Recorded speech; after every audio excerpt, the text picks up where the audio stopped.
Like all humans, this build started out innocent enough. I just wanted to build a self-healing build that fights in melee, similar to Wolverine or Deadpool. Little did I know that I was creating an absolute monstrosity that had the potential to take 1500 plus damage. This is Reverend Rage.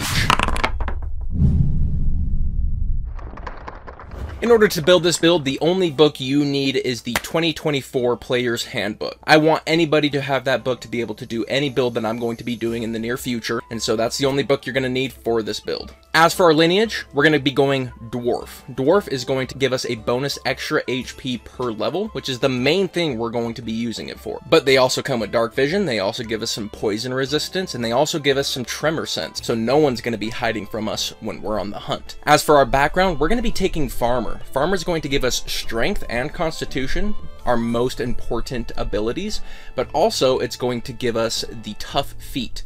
The tough feat is going to allow us to have an extra 2 HP per level. That's an extra 3 HP per level with Dwarf. That's a lot of HP, baby, and that's what this build's going to be a lot about. Past that, we're going to be going Barbarian, but not this Barbarian. Our Barbarian's a little bit unique. He looks a little bit more like this. For our stats, we are going to equally need Strength and Constitution as our primary. Constitution, we're going to want to make sure is odd because we're going to be taking a feat later that buffs it up. Our secondary is Dexterity, and our tertiary is Wisdom. Our dump stats are Charisma and Intelligence. Alright, next let's talk about weapons. So if we're doing an optimal build, we want to do Great Axe and we want to do Javelins as our weapon masteries. Great Axe gives us the cleave ability and Javelins gives us the slow. The slow is fantastic for chasing down enemies who are running away from us. Once we hit level 5, we get a bit more speed so we can chase them down and murder them. And the Great Axe is better than the other great weapons, being the Maul and the Great Sword with a Barbarian. Why? Because the Great Sword only procs when we miss, and we're going to be reckless attacking every single turn, so we're not going to miss that often. Similarly, Topple is best because it gives us advantage on further melee attacks. We already have advantage, so that's where the Great Axe comes in. The Great Axe may have slightly, and I'm talking half a point of damage per on average, less than those two weapons, but when we consider that sometimes we're going to be able to do an extra attack because of cleave, that 0.5 damage becomes negligible, and I think Great Axe is the best weapon for us. However, I'm not thinking optimally for this build. This build is very flavorful for me, and the weapons that work for me are going to be dual wielding a hand axe and a dagger with Nick. Now the hand axe's ability to give us advantage on the next attack really isn't that useful. Nick is pretty nice because it opens up our bonus action, but we're going to be doing less damage than we would be if we took the Great Axe, and we're not going to have that extra hand open to be throwing javelins, so it is worse, but it just fits the flavor better for me. Kind of feels more like Wolverine, getting in there and slashing them all up, going crazy, just a flurry of attacks. So for the sake of this video, we're going to be using the hand axe and the dagger. For our armor, we're going to be either doing medium armor or unarmored. We want to do unarmored, but so long as medium armor is more AC, use it until the unarmored catches up. It's going to be based off of our constitution and our dexterity, which we're going to be investing in, so it won't take long. Level 1, we get rage and unarmored defense. I've already talked about unarmored defense. As for rage, it's as good as it's ever been, even better, because it's easier to keep a hold of now. It's going to increase our damage output, but more importantly, it's going to give us resistance to bludgeoning, piercing, and slashing damage, which if the monster manual is going to be anything like last monster manual, is full of. It's a fantastic feature, the second best on the Barbarian's list. Level 2 gives us the best, which is Reckless Attack. It gives us advantage on every single attack we make, but enemies have advantage against us as well. Well, luckily for us, we're Reverend Rage and we can take damage for freaking days. Reckless Attack every single turn. Level 3, we're going Zealot Barbarian, and this is really where the self-healing begins. Zealot Barbarian gives us a couple different features. The first is it's going to give us a bonus damage. This is really nice because we're really not a tank with this build. We're a brute. We want to take damage and give it back. And by having this bonus extra damage every single turn, it makes us relevant as a brute. We're going to be hitting often with Reckless Attack, and we're going to be hitting hard with our Zealot Barbarian ability, Divine Fury. But more importantly for this build, we have Warrior of the Gods. Warrior of the Gods is going to give us 4d12 that we can use as a bonus action, either one or any amount, up to all 4, to heal us. This is what this build is going to be all about. We're using our action to smack the crap out of people and bonus action to heal off the damage we're taking. So we're going to be extremely resilient. And this is also the moment I want to talk a little bit about flavor. Reverend Rage wasn't always a Reverend. He was more Rage beforehand. When you think of barbarian who is pillaging a village, that's who he was. He has a very, very dark past, and he turned towards the gods and alcohol to escape that past. Now, if you met him, you would probably think he was a cleric. He prays a lot, he preaches a lot, and if you were to explore him a little bit, you find out he drinks a lot as well. I actually can kind of see him as an NPC. When I think of an NPC with a character, I often think of a couple big moments. His big moments would be that he's this preacher in this town, and he's very, very zealot, absolutely yelling and screaming about the God and the punishments of sinners. If you were to explore him a little bit, maybe you learn a bit more about him, you find out he's actually a really bad alcoholic. And if you were to explore him a bit more, you'd have this moment where you thought he was a cleric this whole time. From under his robes, he pulls out his hand axe and his dagger. He starts screaming the scriptures from his God as he just goes absolutely berserk. And you learn that this was never a cleric. This was always a barbarian.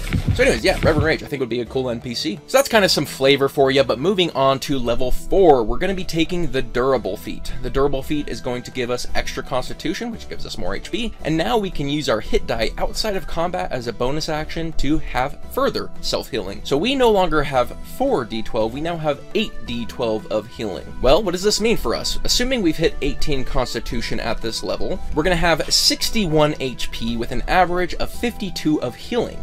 This gives us an average of 113 HP. If we times that by 2, because we have resistance to bludgeoning, piercing, and slashing, so in other words, if we're facing anyone with those 3 very common damage types, then we have an effective health of 226 at level 4. This is the equivalent to 6 level 5 wizards.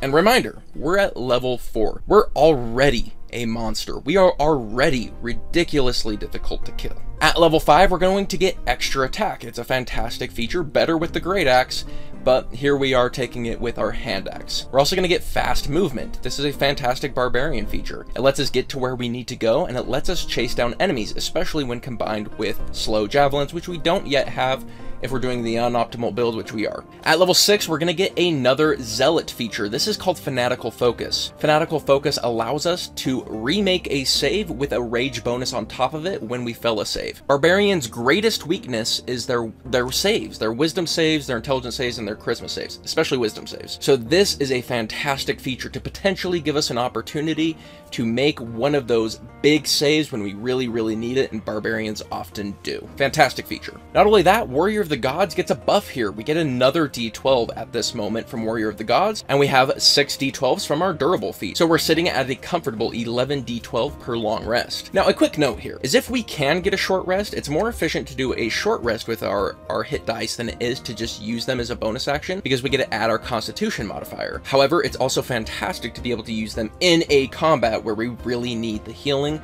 so it's great to have both. Just something to weigh your pros and cons of the two. Level 7, we get advantage on initiative. This is fantastic for getting us into position, and it's fantastic for closing distance and hitting them hard. And speaking of closing distance, this also gives us Instinctive Pounce. Instinctive Pounce allows us to move half our movement speed when we go into rage, which we're basically always going to be doing every single combat. So we can really get in there and start hitting the person closest to us right away.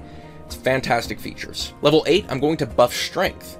So I wanted to keep a balance between strength and constitution. Even though we could get tankier here, I want to make sure our damage is staying relevant as well. As a brute, you need both.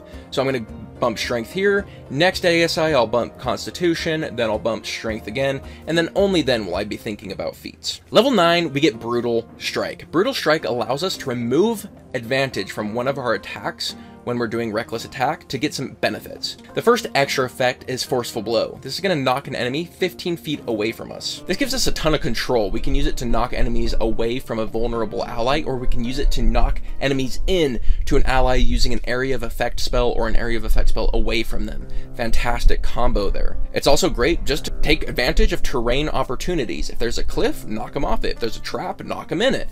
That type of idea. If you can get that extra value from knocking them around, this is a fantastic ability to take advantage of. Hamstring Blow is really effective with javelins. The next weapon mastery we're going to get, I'm going to put into our javelins.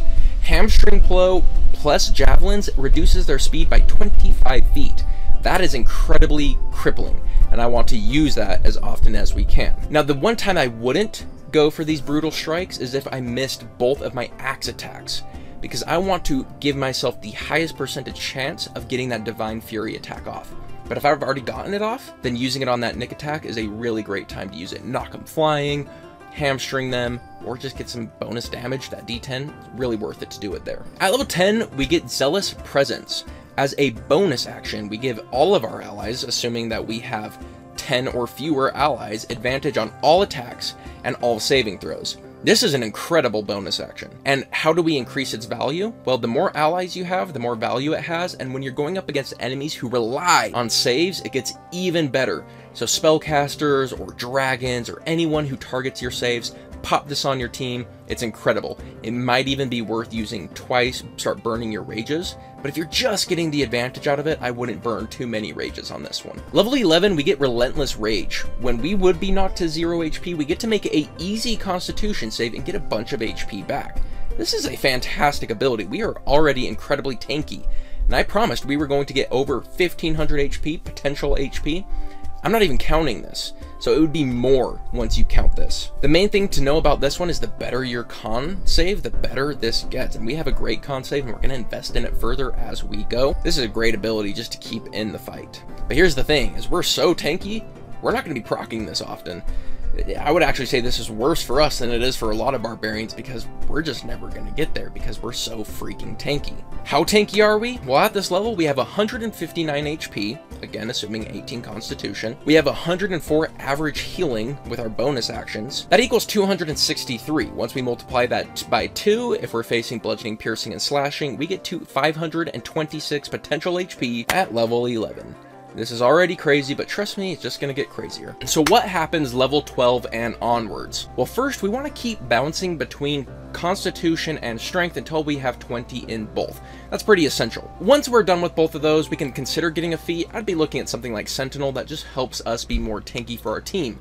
More attacks come towards us, we can take them instead of our teammates. But once we hit level 20, we get a couple important things that happen. The first is our 5 modifier on Constitution and Strength becomes 7. So we get plus 2 HP per level, which we're at level 20. So that's an extra 40 HP. That's a big deal, but it's not as big of a deal as the Boon of Fortitude that we get at level 19. This is going to increase our HP by 40. But not only that, every time we heal once per turn, we're going to get to add our Constitution modifier, which is 7, to it. Our average healing beforehand was 6.5.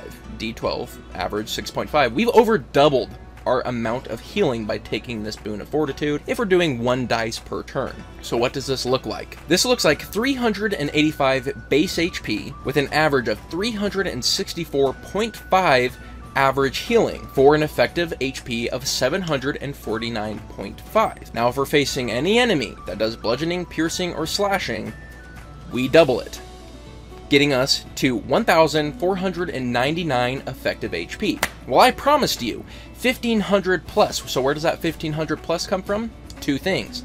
The first is whenever we take odd damage, we round down. The second is that when we die, we have to make a Constitution 10 saving throw, pretty freaking easy for us, to get a whole bunch of HP back, something like 40 HP. So on average, we have over 1,500 HP as promised. To put this in perspective, this means that we can stand in front of a Tarrasque and take 50 attacks from it at its base damage and not even have to roll our Constitution saving throw to revive ourselves. That is a stupid amount of HP.